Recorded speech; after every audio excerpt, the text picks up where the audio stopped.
Welcome, friends. Today, we are doing an unboxing and first impressions. Exciting.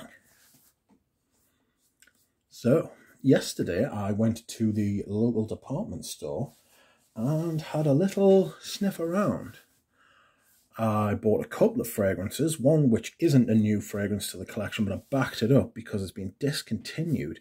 And that fragrance was Lumiere Noir by Maison Francis Coeur de Jean. So I thought there's no point in unboxing that fragrance because I'm not going to unbox that fragrance because it's a backup. I might do a review of Lumiere Noir at some point, but it's been discontinued, unfortunately. Why do they always get rid of the best ones? And it was cheap. It was like cheap for like a Coeur de Jean. Like most of those fucking fragrances go for like a couple of £100. I managed to get the Lumiere Noir. I got 10% off it. It was like 126. I thought that's cheap as chips. But not to worry. The fragrance I am unboxing and doing a first impression of today is a Chanel, as you can probably tell by the title. And that fragrance is Chanel's Paris-Biarritz. Nice. So, when these first came out, this was the one that I intended to buy, but I procrastinated. And then this came out last year and I smelled it and I thought, this is the one I'm going to buy. And I did buy it and I've worn it. But over the time I've worn it, it has shown to be a fragrance that's more, I think this is going to be more useful in like early autumn and like spring. Oh, it's so fizzy from the juniper, it's outrageous. It's got a real freshness and a blast, but then it dries down quite like woody and lavendery. It's got some spine. So I have had my eye on Paris-Biarritz since I first smelled them. And yesterday was the day to buy. And so I did. This is unusual for me in that I have bought it in season. I usually buy me fragrances out of season. I'll buy cold weather scents in the hot weather and I'll buy hot weather scents in the cold weather. I don't know why I do that, I just do. But we shall crack on and get into Paris-Biarritz, shall we? So, here we have the typical Chanel logoing and all that good stuff. There's nothing really. I usually take the cellophane off, but frankly I forgot. It's not going back, so I don't mind ripping it. Unless there's something wrong with the bottle, and then it will go back. And there's the bottle, typical Chanel bottle. They have done this strange thing where they've impressed everything rather than written it with ink. Not a bad idea, that, actually. I mean, obviously there's ink on the bottom, you know what I mean? And there's ink here, but saving a little bit of money on ink. Not to worry.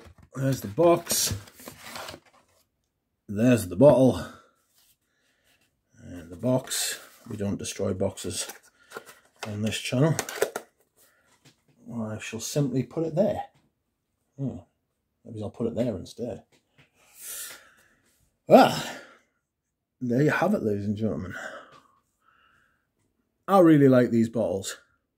They feel so good in the hand. They fit really well. They're 125 ml. The juice is kind of like a little brown colour. They've got like Chanel Eau de Toilette with a bit of information on the reverse of the label, which is nifty. 4.2, 125 ml. And we shall do a first impression. This will be an Olivia Polge. Very citrusy at the top. Top notes are tangerine, bergamot, orange and lemon, and grapefruit. Mid notes are neroli, fucking green notes, and lily of the valley. Base notes are musk and patchouli. see how this goes. Oh, everything's working perfectly. Even the sprayers on these, even though the sprayers on these are absolute dog shit. They're so bad. For something you've got to spray loads of times because it's like really light, it doesn't give out much, and they're not great sprayers. Chanel sprayers are better than this. But anyway, instantly I get the orange citrus. I get all the citrus. Tangerine, orange, fresh.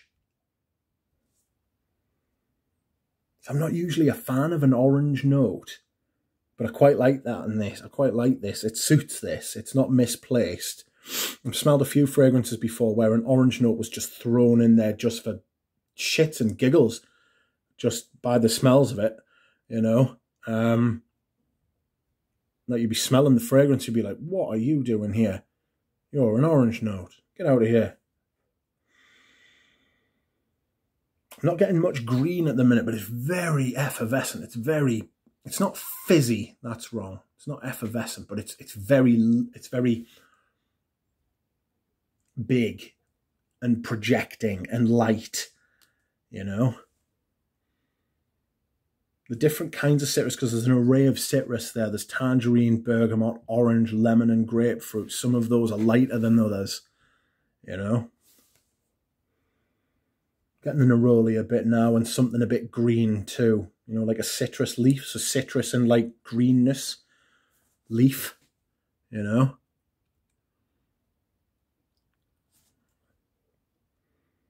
Very fresh, very bright.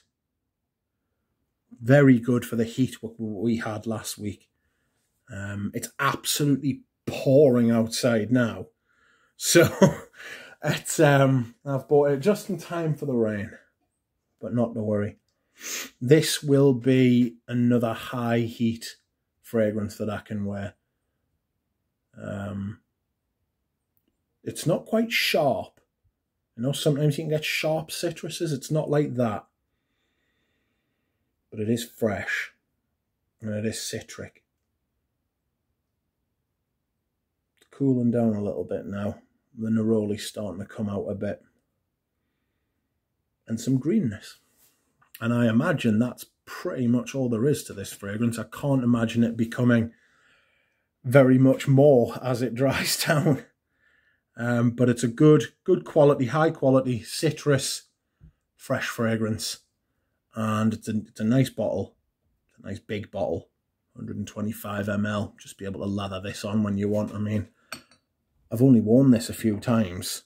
And you can see how much I've used when I have used it.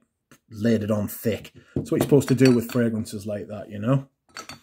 So, I hope you have enjoyed this unboxing and first impression. Nice little quick video for everyone. Please let me know if you've tried it and what you think. And I will see you again soon. Thanks.